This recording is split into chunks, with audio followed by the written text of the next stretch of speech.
হ্যাঁ বিসমিল্লাহ। ওকে, দেখো চালু হলো। হ্যাঁ, এখন আমরা দেখি যে আজকে আমরা যে টপিক শুরু করছিলাম সেটা হলো মোবাইল রেডিও প্রপাগেশন। এখন এই ওয়্যারলেস কমিউনিকেশনে আমাদের যখন কোনো একটা সিগন্যাল ট্রান্সমিট হয় এক জায়গা থেকে অন্য জায়গায়, ট্রান্সমিটার থেকে যখন রিসিভারে কোনো একটা সিগন্যাল যায়, তখন রিসিভিং এন্ডে যেটা থাকে সেখানে আমাদের সিগন্যালটা কিন্তু বিভিন্নভাবে পৌঁছতে পারে। এটা আমাদের একটা গুরুত্বপূর্ণ বিষয়। এখন ঘটনা হলো যে আমাদের আসলে নেচারে কোনো কিছুই বলতে গেলে আমাদের নেচারে যা যা আছে, নেচারের কোনো কিছুই কিন্তু আমাদের মানে সিম্পল না, সবকিছু কিন্তু রাফ টাফ। কারণ আমাদের পিওর এনভায়রনমেন্ট আমাদের কিন্তু নাই, যে শুধুমাত্র মাঠ আছে আর কিচ্ছু নাই, গাছপালা বাড়িঘর কিচ্ছু নাই, মরুভূমি ওই রকম প্রান্তর কিন্তু আমাদের নাই। প্রত্যেকটা জায়গায় বিভিন্ন ধরনের অবস্টাকেল আছে, বাড়ি ঘর দালান কোঠা, বিশেষ করে শহরে বিভিন্ন উঁচু উঁচু বিল্ডিং দালান কোঠা এগুলো আছে। এই সমস্ত কারণে আমাদের যখন ইলেকট্রোম্যাগনেটিক ওয়েভ যখন আমাদের প্রপাগেট করে না, এর মধ্যে যখন ইলেকট্রোম্যাগনেটিক ওয়েভ গুলো প্রপাগেট করে ট্রান্সমিটার থেকে রিসিভার এন্ডে, তখন আমাদের বেশ কিছু প্রবলেম দেখা দেয়। এক সেকেন্ড, একটা কল আসছে।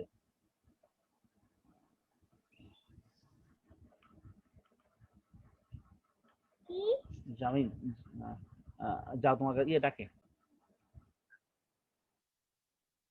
হ্যাঁ, তাহলে এইটা যখন প্রপাগেট করে তখন কিন্তু এগুলো পিওর সারফেসে প্রপাগেট করে না, তাই না?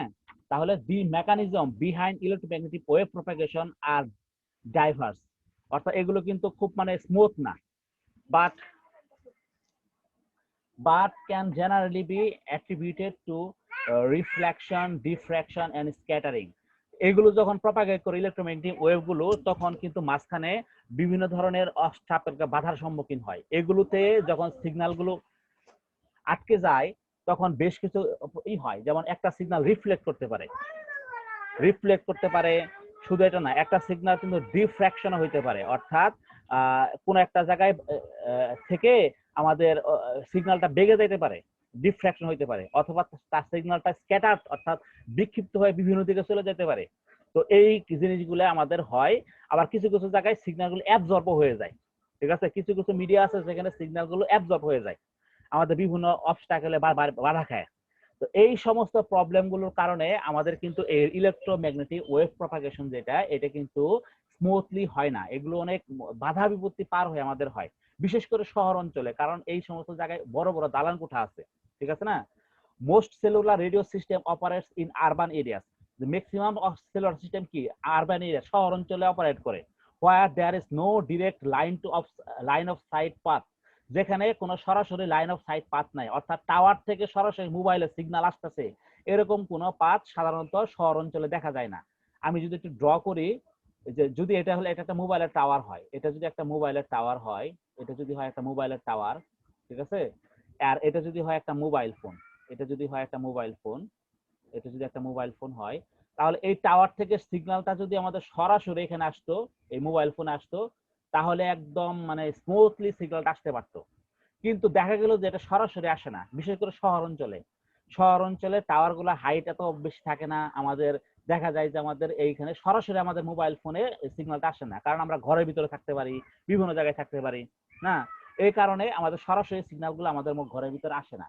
Most cellular radio system operates in urban area, শহর অঞ্চলে যেখানে কোনো ডিরেক্ট লাইন অফ সাইট, অর্থাৎ সরাসরি আমাদের এখানে সিগন্যাল পাথ নাই between the transmitter and the receiver, where the presence of high-rise buildings causes severe diffraction loss। এই কারণ বিভিন্ন হাই রাইজ বিল্ডিং আছে, এই বিল্ডিং গুলোর কারণে বিভিন্ন ধরনের ডিফ্রাকশন লস হয়, সরাসরি আমাদের সিগন্যাল গুলো আমাদের মাঝে আসে না। Due to multipart reflection from various objects, the electromagnetic waves travel along different path of varying length. এখন ঘটনা হলো এই যে একটা জিনিস, সহজ জিনিস চিন্তা করে দেখো, এই যে আমাদের সিগন্যালটা আমাদের মোবাইল ফোনে সরাসরি আসতেছে না, এই সিগন্যাল গুলো কি বিভিন্ন জায়গাতে রিফ্লেক্ট হয়ে, ডিফ্রেক্ট হয়ে, স্ক্যাটার্ড হয়ে কিন্তু আমাদের মোবাইল ফোনে সিগন্যালটা আসতেছে। মনে করো এখানে একটা হাই রাইজ বিল্ডিং আছে, এখানে একটা বিল্ডিং আছে, এখানে একটা হাই রাইজ বিল্ডিং আছে।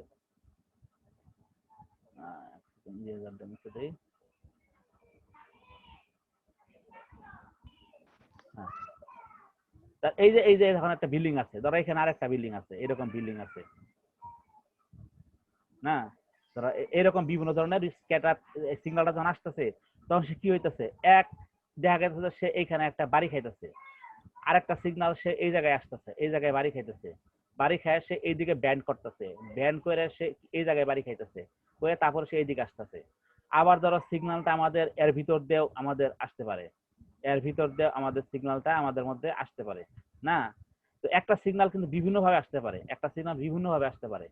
আবার সিগন্যালটা ধরো এখানে একটা কিছু আছে, এখান থেকে রিফ্লেক্ট করে এখানে আসতেছে। তো এইভাবে একটা সিগন্যাল বিভিন্ন পাথ ফলো করে কিন্তু আমাদের মোবাইল ফোনে আসতে পারে, তাই না? একটা মাল্টিপল পাথ, একটা সিগন্যাল আমাদের ফোনে যখন আসতেছে তখন একই সিগন্যাল বিভিন্ন মাল্টিপল পাথ দিয়ে কিন্তু আমাদের সাথে একসাথে আমাদের ফোনে রিসিভ হচ্ছে। এটা একটা গুরুত্বপূর্ণ বিষয়। এই যে একই সিগন্যাল আমাদের বিভিন্ন জায়গায় মাল্টিপল পাথ দিয়ে আমাদের রিফ্লেক্ট হয়ে আমাদের ফোনে আসলো, তাই না? এই জিনিসটা ডিউ টু মাল্টিপল রিফ্লেকশন, এই multiple reflection from various object, এই বিভিন্ন অবজেক্ট থেকে মাল্টিপল রিফ্লেকশনের কারণে the electromagnetic wave travel along different path, এই ইলেকট্রোম্যাগনেটিক ওয়েভটা বিভিন্ন পথ দিয়ে আমাদের আমাদের ফোনে আসে অফ ভ্যারিং লেন্থ, বিভিন্ন লেন্থের, কারণ এটার দৈর্ঘ্য ধরা একটু বেশি, এটা বেশি পথ পাড়ি দিয়ে আসছে, এটা বেশি পথ পাড়ি দিয়ে আসছে, এই এটা কি কম পথ পাড়ি দিয়ে আসছে। কোন কোন সিগন্যাল দেখা যাচ্ছে বেশি পথ পাড়ি দিয়ে আসতেছে আমাদের ফোনে, আর কোন কোন সিগন্যালটা ধরো কম পথ পাড়ি দিয়ে আমাদের ফোনে আসতেছে। এই জিনিসটা বুঝতে পারছো তো? হ্যালো, জি স্যার, জি স্যার। আচ্ছা, এই যে এক একটা সিগন্যাল বিভিন্ন পথ পাড়ি দিয়ে আসতেছে, the interaction between this waves causes multipath fading, এই যে এই সবগুলো সিগন্যালের ইন্টারাকশনের কারণে আমাদের মোবাইল ফোনের মধ্যে মাল্টিপাথ ফেডিং হয়।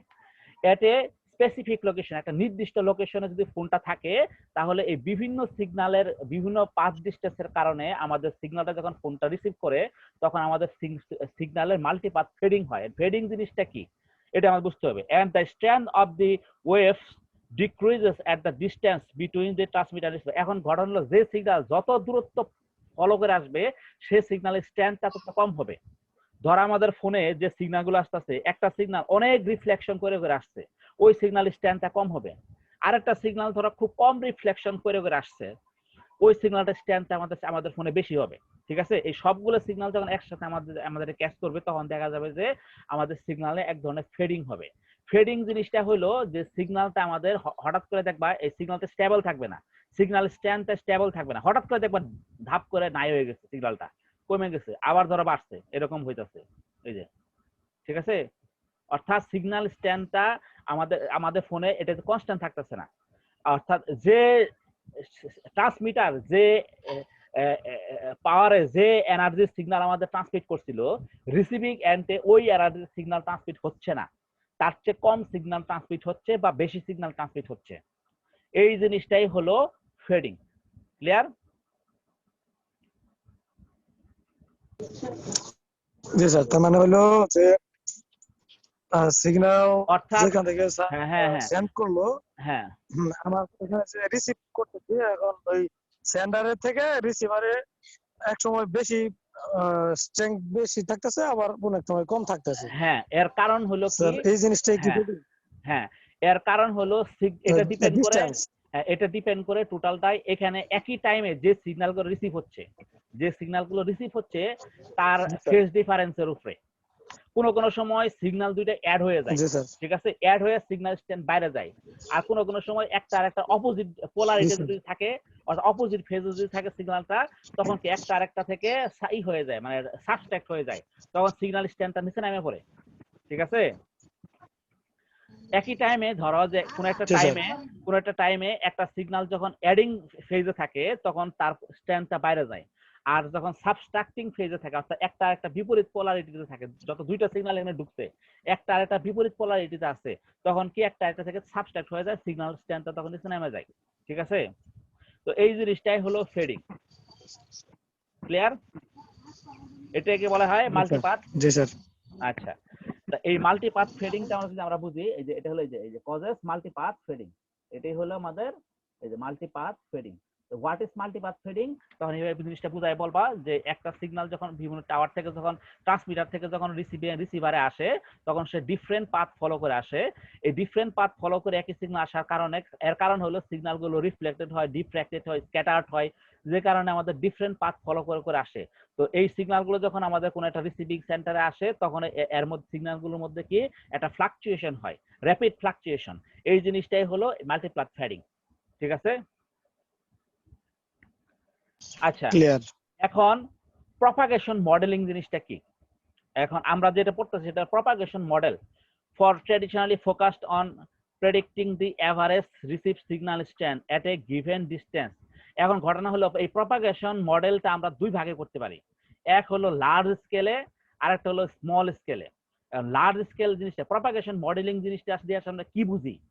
ধরো কোনো একটা সিগন্যাল ট্রান্সমিটার থেকে রিসিভার এন্ডে কোনো একটা সিগন্যালকে রিসিভ করছে। এখন যে সিগন্যালটা আমরা রিসিভ করতেছি ওই সিগন্যালের স্ট্রেংথটা কত হবে এটা আমরা প্রেডিক্ট করতে পারি এই প্রপাগেশন মডেলিং এর মাধ্যমে। ঠিক আছে? অর্থাৎ একটা সিগন্যালের স্ট্রেংথটা আমাদের কত হবে যে সিগন্যালটা আমরা রিসিভ করতেছি, এটা তো ভেরি করতে পারে, স্বাভাবিক। কিন্তু আমাদের তো একটা প্রেডিকশন থাকবে। আমরা যখন একটা টাওয়ার এস্টাবলিশ করব, আমরা যখন কোনো একটা কোম্পানি যখন কোনো একটা জায়গায় টাওয়ার বসাবে, এই টাওয়ারের রিজিয়নটা কতটুকু অর্থাৎ কতটুকু এরিয়া সে কভারেজ দিবে এটা আমরা কিভাবে বের করব? এটা আমরা বের করব এই বিভিন্ন ধরনের প্রপাগেশন মডেল ইউজ করে।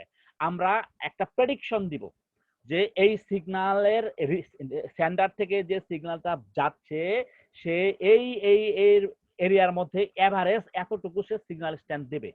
ঠিক আছে? বোঝা গেছে তো? এখন প্রপাগেশন মডেল এই জিনিসটা দুই রকম হতে পারে। একটা প্রপাগেশন হলো লার্জ স্কেল প্রপাগেশন। এটা জিনিসটা কি এটা আমরা দেখি। Propagation models have traditionally focused on predicting the average receiving signal strength. এটা সাধারণত ফোকাস করে প্রেডিক্ট করার জন্য অর্থাৎ অনুমান করার জন্য এভারেজ সিগন্যাল স্ট্রেংথ। একটা receiver received signal strength, average received একটা মোবাইল ফোন কি পরিমাণ সিগন্যাল রিসিভ করবে এটাকে প্রেডিক্ট করার জন্য এটা গিভেন ডিস্টেন্স একটা নির্দিষ্ট দূরত্বে ফ্রম দি ট্রান্সমিটার থেকে নির্দিষ্ট দূরত্বে একটা মোবাইল ফোন বা একটা রিসিভার সে কি পরিমাণ এভারেজ সিগন্যাল রিসিভ করবে এটা প্রেডিক্ট করার জন্য আমাদের প্রপাগেশন মডেল ইউজ করা হয়। ঠিক আছে? as well as the variability of the signal strength in close spatial proximity to a particular location. এখন ঘটনা হলো এছাড়াও আমাদের এই প্রপাগেশন মডেলটা ইউজ করা হয় আরেকটা কারণে, সেটা হলো আমাদের মোবাইল ফোন তো আসলে ফিক্সড না, এটা তো আমাদের ভ্যারিয়েবল, তাই না? আমাদের মুভ করতে পারি, নড়াইতে পারি এটাকে। একটা মোবাইল টাওয়ার থেকে কাছে আসতে পারে, টাওয়ার থেকে দূরেও চলে যেতে পারে, তাই না? এই প্রপাগেশন মডেলটা ইউজ করা হয় আরেকটা জিনিসকে আমাদের ক্যালকুলেট করার জন্য যে এই মোবাইল ফোনটা যখন স্থান পরিবর্তন করবে অর্থাৎ স্থানান্তর করবে তখন এই মোবাইল ফোনের স্ট্রেংথ ভেরিয়েশনটা কিরকম থাকবে, স্ট্রেংথ সিগন্যাল স্ট্রেংথটা কেমন থাকবে, এটার ভেরিয়েশনটা কিরকম হবে, এই জিনিসটা জানার জন্য আমরা এই প্রপাগেশন মডেলটা আমরা ইউজ করে থাকি। ঠিক আছে? অর্থাৎ টাওয়ার থেকে কাছে আসলে কেমন কেমন সিগন্যাল স্ট্রেংথ হইতেছে, দূরে গেলে কেমন সিগন্যাল স্ট্রেংথ হইতেছে। ঠিক আছে? এই জিনিসগুলো প্রেডিক্ট করার জন্যও আমরা এই প্রপাগেশন মডেলটা আমরা ইউজ করে থাকি। ক্লিয়ার? এটি বোঝা গেছে? ওকে, এই জিনিসটা বললাম propagation models that predict the mean signal. এই প্রপাগেশন মডেল যেটাই গড় সিগন্যাল স্ট্রেংথ অর্থাৎ এভারেজ সিগন্যাল স্ট্রেংথ যেটাকে প্রেডিক্ট করে। ঠিক আছে? For an arbitrary transmitter receiver, for একটা আরবিট্রারি ট্রান্সমিটার যে কোনো একটা ট্রান্সমিটার রিসিভারের জন্য যে গড় সিগন্যাল স্ট্রেংথটা যে প্রপাগেশন মডেলটা প্রেডিক্ট করে না বিভিন্ন ডিস্টেন্সের সাপেক্ষে, ওই প্রপাগেশন মডেলটাকে আমরা বলি লার্জ স্কেল প্রপাগেশন মডেল। ঠিক আছে? ওই প্রপাগেশন মডেলটাকে আমরা লার্জ স্কেল প্রপাগেশন মডেল বলি। ঠিক আছে? তাহলে আরেকটু আচ্ছা, এখন প্রপাগেশন মডেলগুলোর মধ্যে যে মডেলগুলো সাধারণত আমাদের এভারেজ সিগন্যাল স্ট্রেংথ ক্যালকুলেশন করার জন্য ব্যবহার হয়, ট্রান্সমিটার টু রিসিভার এর মাঝে এভারেজ সিগন্যাল স্ট্রেংথ কার সাপেক্ষে? ধরো ডিস্টেন্সের সাপেক্ষে, অর্থাৎ ট্রান্সমিটার থেকে একটা নির্দিষ্ট দূরত্ব গেলে তার সিগন্যাল স্ট্রেংথের গড় কত, আরেকটু দূরত্বে গেলে তার সিগন্যাল স্ট্রেংথের গড় কত, আরেকটু দূরত্বে গেলে তার সিগন্যাল স্ট্রেংথের গড় কত, এরকম বিভিন্ন ধরনের বিভিন্ন ডিস্টেন্সের সাপেক্ষে তার যে সিগন্যাল স্ট্রেংথের যে গড় মান এটা ক্যালকুলেট করার জন্য যে মডেল ব্যবহার করা হয় সেই মডেলটাকে বলা হয় লার্জ স্কেল প্রপাগেশন মডেল। ঠিক আছে, এই মডেলটা সাধারণত ইউজ করা জি হয় sir. Estimating the radio coverage area. Radio coverage area estimate করার জন্য, ধরো কোনো একটা টাওয়ার আমি বসাবো, আমি টাওয়ার বসাইতে গেলে আমার কি করতে হবে, ওই টাওয়ারের একটা এস্টিমেটিং এরিয়া আমার বের করতে হবে, যে ওই টাওয়ার থেকে কতটুকু এরিয়া সে কভার করে ওই টাওয়ারটা, এটা ক্যালকুলেট করতে হবে। এই ক্যালকুলেশনটা আমরা বিভিন্ন ধরনের মডেল ইউজ করে করি, এই মডেলগুলোকে বলে large scale propagation model. Clear? ঠিক আছে। জি স্যার। এখন ঘটনা হলো যে এভারেজ সিগন্যাল স্ট্রেংথ কেন বললাম, কারণ এই কারণেই বললাম যে কোনো মোমেন্টে সিগন্যাল স্ট্রেংথ কখনোই মোবাইল ফোনে স্টেবল থাকে না, কখনোই না। একটা একটা ফোনে all time signal strength up down করতেছে, এরকম করে দেখবো আপ ডাউন করতেছে। ঠিক আছে, এরকম করে আপ ডাউন করতেছে। জি স্যার, বারবার আপ ডাউন করে বুঝুন না, বারবার নেটের স্পিড হ্যাঁ, এই সিগন্যাল স্ট্রেংথের একটা গড় মান নিতে হয়। এভারেজ সিগন্যাল স্ট্রেংথ হলো এর একটা গড় নেওয়া, যেরকম একটা গড় নিলাম। ঠিক আছে, এগুলোর একটা গড় নিলাম, গড় নিয়ে আমি বললাম যে এর এভারেজ সিগন্যাল স্ট্রেংথ হলো যেটা, যে আমি যে গড় নিচ্ছি, ধরো এত ডেসিবেল হলো তার এভারেজ সিগন্যাল স্ট্রেংথ, আমি একটা গড় মান নিলাম। এর মাঝে যে ফেডিং ভোডিং আছে এগুলোর এসে প্লাস মাইনাস করে আমি একটা এভারেজ ভ্যালু নিলাম। এই জিনিসটাই large scale propagation model use করে আমরা বের করতে পারি। ঠিক আছে, এই গড় মানগুলা। ঠিক আছে, গড় মান মানে কিন্তু ওই মানই ফিক্সড না। ঠিক আছে, একটা নির্দিষ্ট জায়গায়, ধরো আমি এখন আছি এই মুহূর্তে আমার ফোনটা যে জায়গায় আছে ওই জায়গায় যে সিগন্যাল গুলো আপ ডাউন করতেছে তার একটা গড় মান আছে। ঠিক আছে, আছে না? আমি যখন একটা মোবাইল ফোনের টাওয়ার বসাইতে যাব, কোন একটা কভারেজ এরিয়া আমরা যখন ক্যালকুলেট করতে যাব, তখন আমি এই গড় মানগুলো ক্যালকুলেট করব। ঠিক আছে, কারণ আমি যখন কোন একটা জায়গার কভারেজ এরিয়া বের করব, নিশ্চয় আমি এই ইনস্ট্যান্টিনিয়াস ভ্যালু নিব না সিগন্যালের, কারণ সিগন্যাল ইনস্ট্যান্টিনিয়াস ভ্যালু নিলে আমাদের মাথা খারাপ হয়ে যাবে। আমরা তখন দেখব তার এভারেজ ভ্যালুটা কত, ওই জায়গায় ওই লোকেশনে সিগন্যালের এভারেজ ভ্যালু কত, এটা আমরা বের করব। ঠিক আছে, এটা এই জিনিসটা আমরা করি large scale propagation model use করে। ক্লিয়ার? জি স্যার। হ্যাঁ, আচ্ছা, এই স্যার জিনিসটা নিলে কি হইতো স্যার? কি কোনটা? সমস্যাটা? এই যে ইনস্ট্যান্টিনিয়াস ভ্যালু যে নিতাম। স্যার গড় মান যে নিলাম আমরা স্যার। হ্যাঁ হ্যাঁ হ্যাঁ, বলো। জি স্যার। এখন ঘটনা হলো একটা সিগন্যালের গড় মান নেওয়া ছাড়া তার উপায়ও নাই, কারণ একটা সিগন্যাল একই লোকেশনে একটা মোবাইল ফোনের সিগন্যাল ক্রমাগত আপ ডাউন করতেছে, তুমি কোনটা নিবা? তুমি তো এভারেজ ভ্যালু নিবা, তা না হলে একটা টাওয়ার কি পরিমাণ তার কভারেজ এরিয়া তুমি বের করবা কেমনে? বের করার তো উপায় নাই। জি স্যার, বুঝছি। ঠিক আছে, আচ্ছা, অবশ্যই গড় মান নিতে হবে স্যার। হ্যাঁ হ্যাঁ, জি তো স্যার। এটা নিবা, এইটা হলো লার্জ স্কেল প্রপাগেশন মডেল।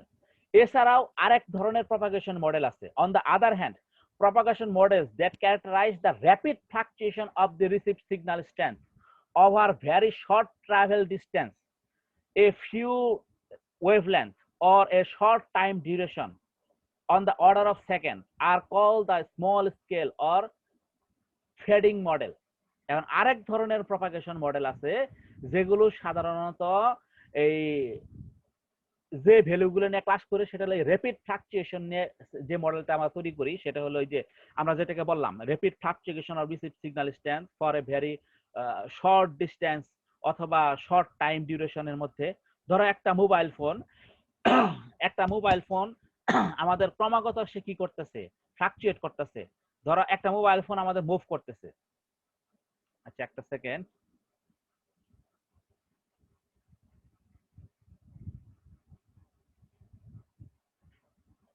ধরো এই মোবাইল ফোনটা আমাদের মুভ করতেছে। ঠিক আছে, এইদিকে মুভ করতেছে। এই মোবাইল ফোনটা যখন এখানে স্টেবল থাকবে, ধরো এখানে স্টেশনারি অবস্থায় থাকে, মানে স্টেবল। ঠিক আছে, স্টেবল অবস্থায় থাকলে কি মনে করো, আচ্ছা এই জিনিসটা আমরা একটু দুইটা ভাবে একটু বোঝার চেষ্টা করি। প্রথমে সহজ ভাষায় বুঝাই, কঠিন করে না বুঝায়, বইয়ের ভাষা বাদ দিলাম, আমি সিম্পল ভাষায় বুঝো। ঠিক আছে? ধরো আমাদের মোবাইল ফোনটা এখানে স্টেবল, মানে সে এখানে ফিক্সড করে রাখছে ফোনটা, আমি নড়াইতেছি না মোবাইল ফোন, ঠিক আছে? এখন এই যে টাওয়ার থেকে সিগন্যাল গুলো আসতেছে, এগুলো কিন্তু বিভিন্ন ধরনের পাথ ফলো করে আসতেছে। কোনোটা আমাদের এখানে ডিরেক্ট পাথ ফলো করে আসতে পারে, কোনোটা এখানে রিফ্লেক্ট করে আসতে পারে, ঠিক না? আবার কোনোটা ধরো এই দিক এই পাথ ফলো করে আসতে পারে, এরকম বিভিন্ন ধরনের পাথ ফলো করে সে সিগন্যাল স্ট্যান্ড এখানে আসতেছে। আসার পরে সে কি এখানে যে ট্রান্সমিটার যে সিগন্যাল, সে যে এনার্জি সিগন্যাল ট্রান্সমিট করছিল, রিসিভিং এন্ডে সেই এনার্জি সিগন্যাল পাচ্ছে না, হয়তোবা তার চেয়ে কম বা বেশি রেঞ্জের একটা সিগন্যাল সে রিসিভ করছে। বোঝা গেছে? হ্যাঁ, এখন এই এই এই মোবাইল ফোনটা যতক্ষণ এখানে স্থির থাকবে, যতক্ষণ এখানে স্থির থাকবে ততক্ষণ পর্যন্ত ধরি আমাদের পৃথিবী প্রকৃতির সবকিছুই থাইমা আছে। কল্পনা করো, কেন দুইটা জিনিস কল্পনা করতে হবে। একটা জিনিস কল্পনা করো, প্রকৃতি স্ট্যাচু হয়ে আছে, ধরো গাছের পাতা নড়তেছে না, যানবাহন নড়তেছে না, বাড়ি ঘর নড়তেছে না, তাই না? কোনো কিছুই নড়তেছে না, সব জায়গায় সব জিনিস স্টেবল হয়ে আছে। এই ধরনের কন্ডিশনে আমাদের মোবাইল ফোনও যদি স্টেবল হয়ে থাকে, তাহলে সিগন্যাল স্ট্যান্ড তো স্টেবল হয়ে থাকবে, অর্থাৎ সিগন্যাল তখন একদম কনস্ট্যান্ট থাকবে, এরকম কনস্ট্যান্ট, কোনো ধরনের ফ্লাকচুয়েশন থাকবে না। বোঝা গেছে? জি স্যার। ওরা মোবাইল ফোনও স্ট্যাচু হয়ে আছে, গাছও স্ট্যাচু হয়ে আছে, কোনো বাতাস চলাইতেছে না, কোনো ফ্যানের পাখা ঘুরতেছে না, কোনো যানবাহন কোনো রিক্সা চলাচল করতেছে না, সব মূর্তি হয়ে দাঁড়ায় আছে। ওই সময় আমাদের সিগন্যাল স্ট্যান্ড তো আমাদের ফিক্সড হয়ে যাবে, অর্থাৎ কোনো ধরনের ফ্লাকচুয়েশন নাই, অর্থাৎ যে সিগন্যাল এখানে রিসিভ হয়েছে ওই সিগন্যাল স্ট্যান্ডই থাকবে। এখন ধরো মোবাইল ফোন থাইমা আছে, কিন্তু রিক্সা চলতেছে, গাছের পাতা নড়তেছে, তারপরে ধরো ফ্যান ঘুরতেছে, অর্থাৎ বিভিন্ন মুভিং অবজেক্ট আছে প্রকৃতিতে, তাহলে কি আমাদের এখানে যে রিসিভিং এন্ডে যে সিগন্যালটা রিসিভ হইতেছে এটা তো আসলে ফিক্স থাকতেছে না তখন, কারণ যে সিগন্যালটা রিক্সার হুডের মধ্যে বাড়ি খেয়ে আসছে ওই সিগন্যালটা রিক্সা চলার সাথে সাথে কিন্তু চেঞ্জ হয়ে যেতেছে, হচ্ছে না? যে সিগন্যালটা গাছের পাতায় বাড়ি খেয়ে আসছে, গাছের পাতা নড়ার বাড়ির সাথে সাথে সিগন্যালটা নড়ে যাইতেছে, নড়ে যাচ্ছে না? এই কারণে কি হচ্ছে, আমাদের এই এখানে জি স্যার। স্ট্যাচু হয়ে যাওয়া ফোনের মধ্যে যে সিগন্যালটা আসতেছে এটাও নড়াচড়া করতেছে, যে কারণে সিগন্যালটা একবার এরকম বাড়তেছে একবার কমতেছে, ঠিক আছে? যেরকম বাড়তেছে একবার কমতেছে, কারণ মুভিং অবজেক্টের কারণে, যেগুলো আমাদের বাধা খায় গেছে সিগন্যালটা আসতেছে যার মধ্যে। এটুকু বুঝতে পারছো তো? এটুকু বুঝতে পারছো? জি স্যার। আচ্ছা, কিন্তু ধরো প্রকৃতিতে যদি বড় ধরনের কোনো ডাইজেস্টার না হয়, ধরো বড় ধরনের কোনো দুর্যোগ না হয়, ধরো কোনো একটা সিগন্যাল কোনো একটা জায়গায় বাড়ি খায় মেজর পোর্শন আসতেছিল, ওই জায়গাটা হঠাৎ করে নাই হয়ে গেল, তাহলে সিগন্যালটা কি, তখন সিগন্যালটা এরকম করে র্যাপিডলি ডিক্রিজ হয়ে যাবে, একটা বড় ধরনের একটা ফ্লাকচুয়েশন হবে, তাই না? ধরো একটা রিক্সার মধ্যে বাড়ি খেয়ে আসতেছিল, হঠাৎ করে রিক্সাটা নাই, অন্য জায়গায় বাড়ি খেয়ে আসতেছে, কিন্তু অন্য জায়গায় বাড়ি খেলে বেশি করে পরিমাণ রিফ্লেকশন লাগে, তাহলে সিগন্যাল স্ট্রেংথটা নেমে যাবে, নেমে যাবে না? জি স্যার। তো এই ধরনের বড় কোনো পরিবর্তন প্রকৃতিতে না হইলে, কোন একটা মোবাইল ফোন যখন স্টেবল থাকে একটা জায়গায় ফিক্সড থাকে, তখন সিগন্যাল স্ট্যান্ডটাও সাধারণত ফিক্সডই থাকে, একটু ফ্লাকচুয়েট করে, এরকম ফ্লাকচুয়েট করে কিন্তু তারপরে ফিক্সডই থাকে, ঠিক আছে? এর একটা মোটামুটি একটা ভালো এভারেজ ভ্যালু আসে, ক্লিয়ার? কিন্তু সমস্যা হয় তখনই যখন আমরা মোবাইল ফোন নিজে তারা নড়াচড়া করাই, ঠিক আছে? মোবাইল ফোন নিয়ে ধর আমরা হাঁটতেছি, এখন আমি যখনই এক কদম দিলাম তখনই কিন্তু আমার লোকেশন চেঞ্জ হয়ে গেছে, আমার মোবাইল কিন্তু আগের লোকেশনে নাই, আছে নাই। সুতরাং আগের বার যেভাবে রিফ্লেক্ট করে করে ফোনটা সিগন্যালটা আমার মোবাইল ফোনে আসতেছিল, নতুন লোকেশনে গেলে কিন্তু নতুন পাথ ফলো করে আমার ফোনে সিগন্যালটা আসতে হবে। আরেক কদম আগাইলে কি হবে, আরেক অন্য কোনো পাথ ফলো করে আমার সিগন্যালটা আমার মোবাইল ফোনে আসতে হবে, অর্থাৎ প্রত্যেকটা কদম দিতেছি আর কিন্তু সিগন্যালের পাথ কিন্তু চেঞ্জ হয়ে যাচ্ছে, চেঞ্জ হয়ে যাচ্ছে না? অর্থাৎ মোবাইল ফোনকে আমি নড়াইতেছি, মোবাইল জি স্যার। ফোনকে জি আমি স্যার। মুভ করাইতেছি, সিগন্যালের কিন্তু বিভিন্ন ধরনের পাথ চেঞ্জ হয়ে যাচ্ছে, আগে যে রকম রিফ্লেকশন করে যে পাথ দিয়ে আসছিল দেখা গেছে নতুন কোনো প্লেসে ওই পাথ দিয়ে আসতেছে, অন্য কোনো পাথ দিয়ে আসতেছে, যে কারণে কি আমাদের এই ফ্লাকচুয়েশন হওয়ার সিগন্যাল ফ্লাকচুয়েশন হওয়ার রেটটা বেড়ে যাবে, ঠিক আছে? সিগন্যাল ফ্লাকচুয়েশন হওয়ার রেটটা তখন বাইরে যাবে।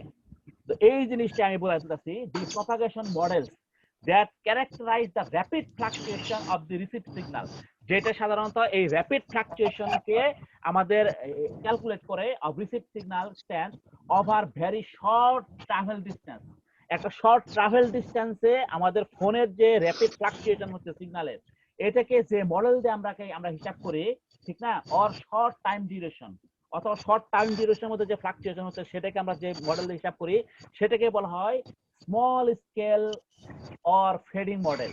এটাকে বলা হয় স্মল স্কেল মডেল অথবা ফেডিং মডেল।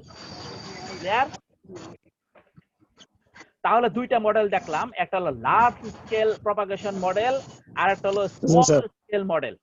ঠিক আছে, লার্জ স্কেল মডেলটা কি করে, একটা ট্রান্সমিটারের কভারেজ এরিয়াকে বের করার জন্য লার্জ স্কেল মডেল ইউজ করা হয়, আর স্মল স্কেল মডেল যেটা সেটা ইউজ করি আমাদের এই র্যাপিড ফ্লাকচুয়েশন বের করার জন্য। ঠিক আছে, কোন সিগন্যালের র্যাপিড ফ্লাকচুয়েশন বের করার জন্য আমরা এই স্মল স্কেল ফেডিং আমরা বের করি। এই জিনিসটা বুঝতে পারছো তো?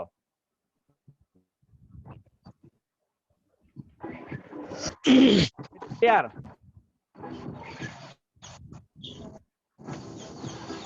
স্যার মোটামুটি। এখানে কোনো প্রশ্ন না থাকলে আমরা পরবর্তীতে আগাইতে পারবো, কারণ এই টোটাল প্রপাগেশন মডেলটা আমাদের এগুলোর উপরেই। ঠিক আছে, সব মডেল আমরা দেখতে পারবো না, একটা থেকে দুইটা মডেল আমরা দেখবো। এখান থেকে লার্জ স্কেল মডেলে আমরা দেখবো, আমরা এই যেরকম স্মল স্কেল মডেল। বাতাসের ভিতরে তো সিগন্যাল বাধা। হ্যাঁ, কি বললা? হ্যালো স্যার বাতাসে কোনো প্রবলেম হয় না, আমরা স্যার দেখবো। বাতাসের ভিতরে। হ্যাঁ বলো। জি স্যার।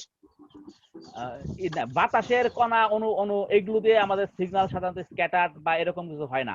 এগুলো সাধারণত শক্ত কোনো মাধ্যম থাকলে, যেমন ধরো কোনো কনক্রিট, কোনো একটা যেমন ধরো দালান কোঠা, অথবা বলতে পারে আমরা ধরো কোনো ধরনের ম্যাটেরিয়াল, অথবা যেমন ধরো সারফেস, ভূপৃষ্ঠ, এই সারফেসও কিন্তু আমাদের রিফ্লেক্ট করে। তারপর আমরা বলতে পারি যে আমাদের এরকম আছে যেমন গাছপালা, গাছের পাতা, তো এইগুলো সাধারণত রিফ্লেক্ট করে। আবার সব সময় যে রিফ্লেক্ট করে তাও না, কিছু কিছু জায়গায় সিগন্যাল অ্যাবজর্ব হয়ে যায়। ঠিক আছে, তো এগুলো আমরা দেখবো কিছুক্ষণ পরে আমরা দেখবো। তো আজকে আর ক্লাস আজকে আর বাড়াই না। ঠিক আছে, ইনশাল্লাহ আজকে আমি ইউনিভার্সিটিতে যাইতে হবে, এখন আমি তো বাসা থেকে ইউনিভার্সিটিতে যায় একটু দেখা করে আসতে হবে। ঠিক আছে।